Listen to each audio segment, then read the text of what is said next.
Hi, Mike here. You're watching Scout Restoration Yukon. In this video, Scout rear axle 4 bearings, I remove the races for the pinion bearings from the case. Then I do a final pre-assembly cleaning of the case. I install the pinion bearing races in the case with original shim specs. I remove the carrier bearing cones and replace them using original shim specs. Finally, I install the inner pinion bearing as it was with no shims. I will show all the details. I hope you like it. If you want to help, please subscribe to Scout Restoration Yukon. It's free. Mike Morrow, over and out. Hi, Mike here. You're watching Scout Restoration Yukon. In my previous video, rear axle 3, I removed the crown and pinion, cleaned up everything, did a really good hard clean on everything, and then I was able to order all the parts. I got all the parts in one go from one place. All I did was give him the BOM number, bill of materials number, except for the clutch pack for the power lock. That's ordered from a different place. All right, so it's coming. So to start with now, the first thing I'm going to do is knock these two pinion bearing races out of the housing and take the housing outside and do the final pre-assembly cleaning. Blast everything in this housing out as clean as I can with compressed air and Varsol, and then blow it all dry and bring it back in. So that's the first thing I have to do. Let's get to work. So I'm just using a small drift, and I'm driving this inner pinion race, just knocking it. Go from side to side.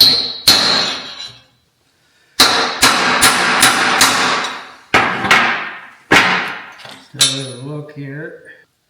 Well, it's coming out.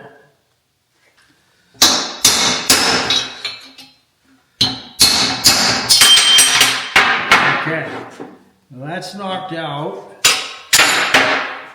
and I see there was some shims behind that. I'm just going to flip this off.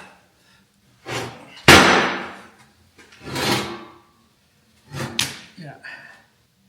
So here's all the shims that were behind this inner pinion race.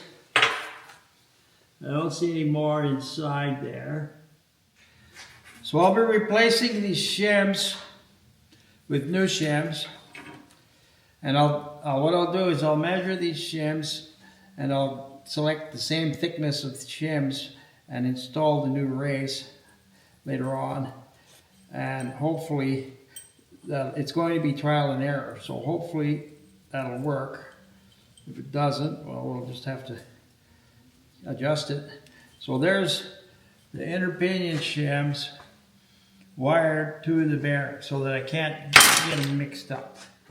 Now I'm knocking out the outer pinion race with a long drift.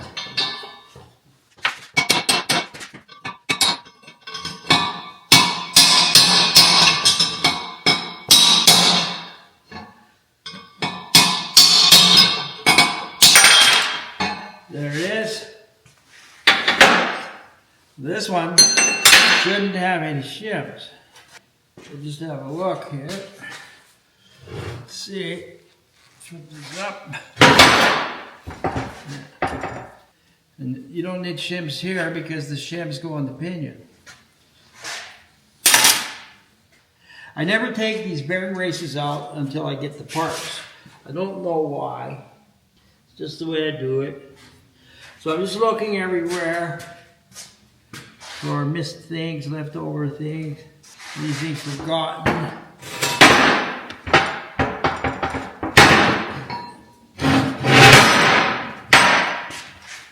I don't see any shims that have been lost or dropped. So I've got a perfectly stripped housing. So I'm going to take this housing outside and do the final cleaning with Varsol and compressed air.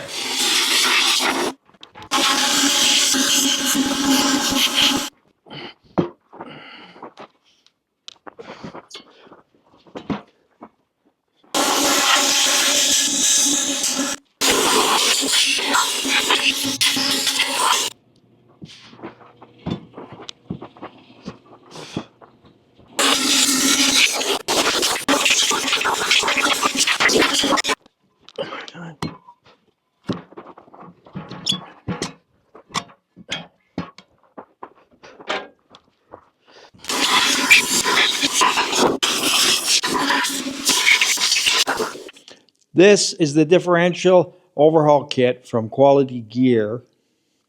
Includes the side bearings, some silicone, some gear marking compound, the inner and outer pinion bearings and races.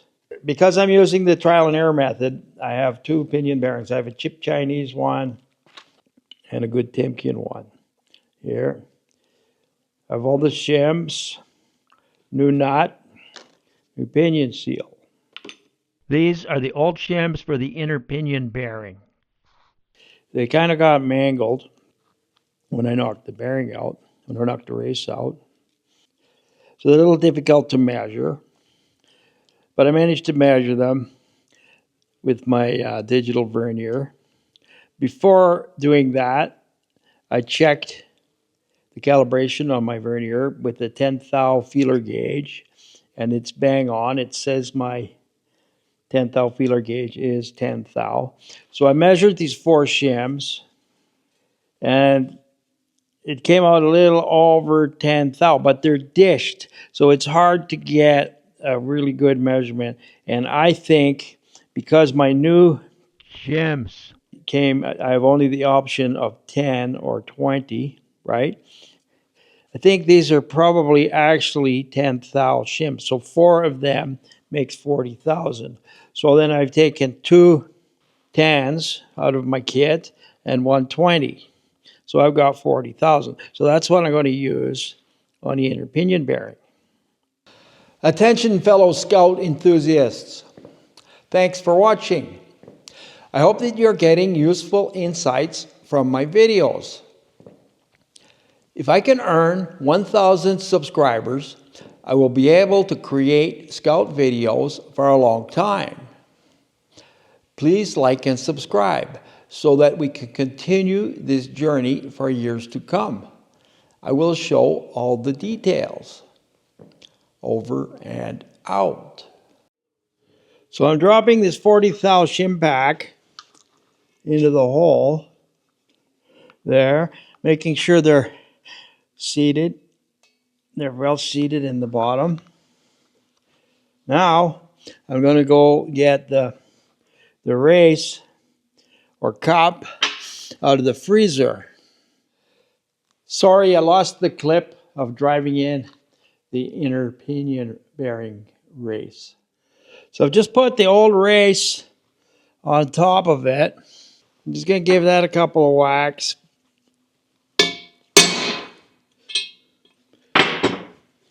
That bearing's all the way in. It's seated. I can feel it. But let's give it another whack for good measure. Now, I'm just going to tip the axle up.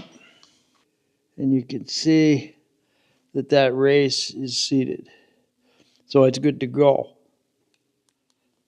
I'm looking at this hose barb that I put for the vent, the diff vent, and I'm thinking that's trouble. That thing's going to, rolling this axle around or installing it or whatever, it's going to get broken off. So I'm going to remove that and put a plug in there for the time being, and I'll reinstall it later on when the axle's installed in the Scout. So I'm just sticking a plastic plug in there. Here's the outer pinion bearing, fresh out of the freezer. Drop that in there. I think I can start it with this. No, this doesn't work. So I'm going to drive it in with the old race. And then I can drive the old race out. Just got to make sure you put it in this way so you can drive the old race out. So I'm going to put that there. Right, take that out of there. I'm just going to hit that.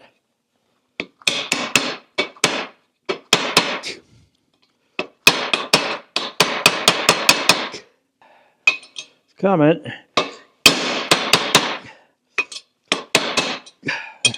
One more hit here. I think it's all the way down. If you give that one more whack,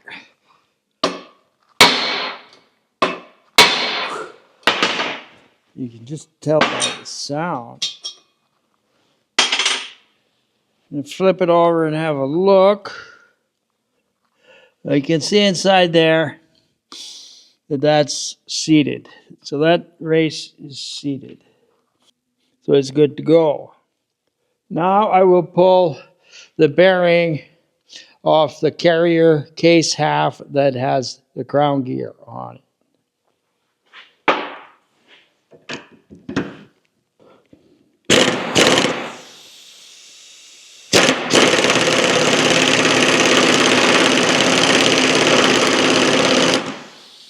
It's coming off.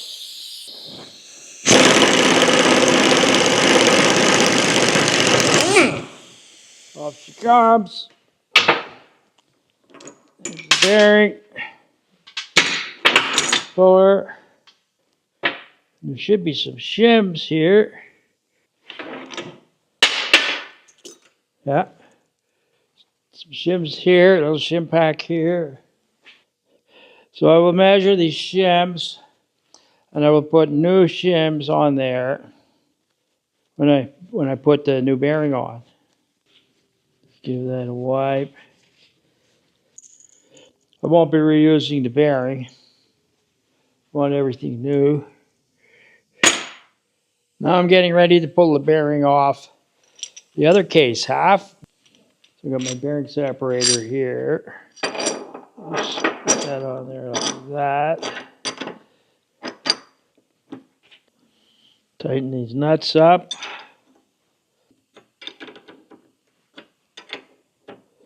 Not very tight, just a little bit.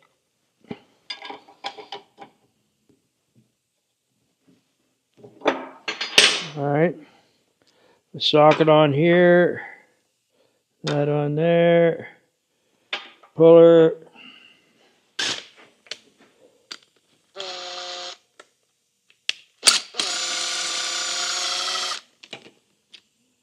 Puller.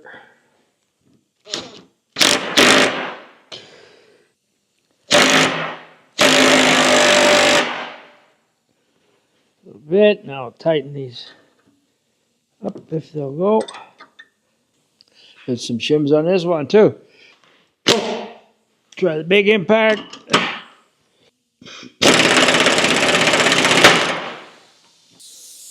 Well, that was a bang. Well, that moved a bunch. It's not off yet.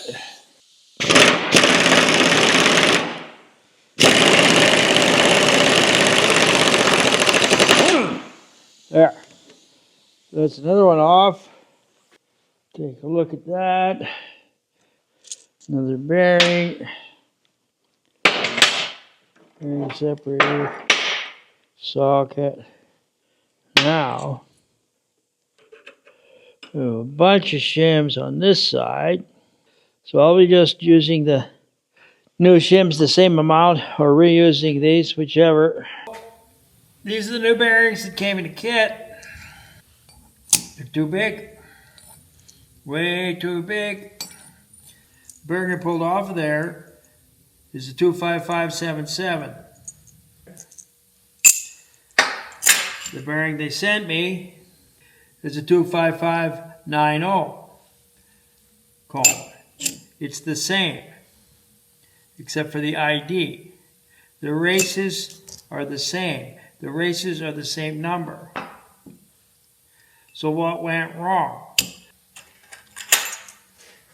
See, when I got my parts, I wasn't able to see the part number because I hadn't pulled this off yet. I never pull these off until I'm ready to replace them. And the part number's underneath. Otherwise, I would have known right away I had the wrong part. I phoned the gear center and they told me it's not their fault. The bearings they gave me are the right bearings for the BOM number of this axle. So looks like someone has changed this carrier, right? So they have the right bearings there, and they're going to send me the right bearings. So I can't go any further till I get the right bearings. So that's it for this part of the job right now. So I got the correct bearings. This is the part number. I measured the shims. I call this the carrier side. The other side I call the gear side. And the shims are 70 thousandths of an inch. I'm reusing the old shims exactly the way it was, because it's all the same carrier, so this should work. This should work out fine. So I boiled these bearings in oil to 240 degrees Fahrenheit. And so I'm just going to drop that on there. See how it goes on there.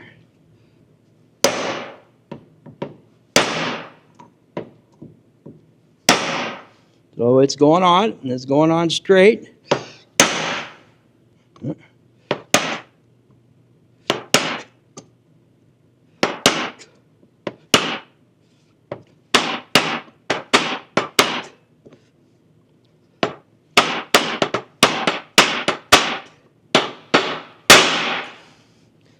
Now the sound changed.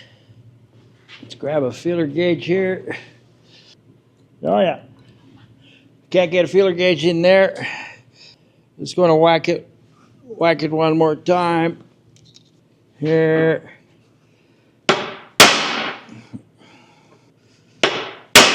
Like I say, always say, you can tell by the sound when you're on there. Take a look at this. Yeah, that's tight. So that's on there good. So that one's done.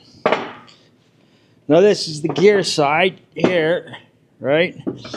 And it's got these two shims, 35 thou. I measured these shims, 35 thou, right? So same thing here. Bearing, boiled in oil to 240 degrees Fahrenheit. I get this on there with this socket. Try to get it straight. And it's going on. It's just what we want. Going on there straight.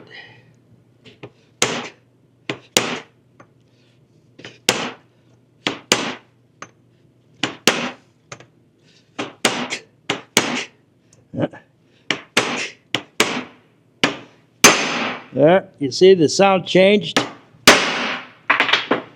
Check it with a feeler gauge. That's on there. One more whack for good measure.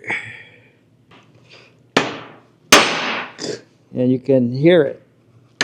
Yeah, that's home. Just hold that up like that. You see, I can't get a feeler gauge in there. So it's good.